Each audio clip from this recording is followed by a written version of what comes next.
Livre de la Genèse, chapitre 44.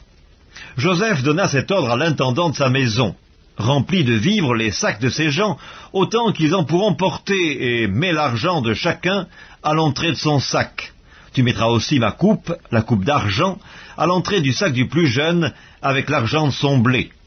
L'intendant fit ce que Joseph lui avait ordonné. Le matin, dès qu'il fit jour, on renvoya ces gens avec leurs ânes.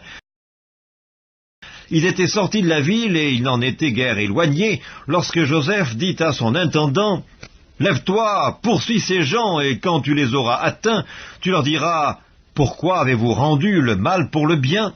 N'avez-vous pas la coupe dans laquelle boit mon Seigneur et dont il se sert pour deviner ? Vous avez mal fait d'agir ainsi. » L'intendant les atteignit et leur dit ces mêmes paroles. Ils lui répondirent, « Pourquoi, mon Seigneur, parle-t-il de la sorte ? Dieu préserve tes serviteurs d'avoir commis une telle action. Voici, nous t'avons rapporté du pays de Canaan l'argent que nous avons trouvé à l'entrée de nos sacs. Comment aurions-nous dérobé de l'argent ou de l'or dans la maison de ton Seigneur ? Que celui de tes serviteurs sur qui se trouvera la coupe meure, et que nous soyons nous-mêmes esclaves de mon Seigneur. » Il dit, « Qu'il en soit donc selon vos paroles. Celui sur qui se trouvera la coupe sera mon esclave, et vous serez innocents. » Aussitôt, chacun descendit son sac à terre, et chacun ouvrit son sac. L'intendant les fouilla, commençant par le plus âgé, et finissant par le plus jeune, et la coupe fut trouvée dans le sac de Benjamin. Ils déchirèrent leurs vêtements, chacun rechargea son âne, et ils retournèrent à la ville. Judas et ses frères arrivèrent à la maison de Joseph, où il était encore, et ils se prosternèrent en terre devant lui. Joseph leur dit, « Quelle action avez-vous faite ? Ne savez-vous pas qu'un homme comme moi a le pouvoir de deviner ?» Judas répondit, « Que dirons-nous à mon Seigneur ? Comment parlerons-nous ? Comment nous justifierons-nous ? Dieu a trouvé l'iniquité de tes serviteurs. Nous voici esclaves de mon Seigneur, nous et celui sur qui s'est trouvée la coupe. » Et Joseph dit, « Dieu me garde de faire cela. L'homme sur qui la coupe a été trouvée sera mon esclave, mais vous remontez en paix vers votre père. » Alors Judas s'approcha de Joseph et lui dit, « De grâce, mon Seigneur, que ton serviteur puisse faire entendre une parole à mon Seigneur, et que sa colère ne s'enflamme point contre ton serviteur, car tu es comme Pharaon. Mon Seigneur a interrogé ses serviteurs en disant, « Avez-vous un père ou un frère ?» Et nous avons répondu, « Nous avons un vieux père et un jeune frère, enfant de sa vieillesse. Cet enfant avait un frère qui est mort et qui était de la même mère. Il reste seul et son père l'aime.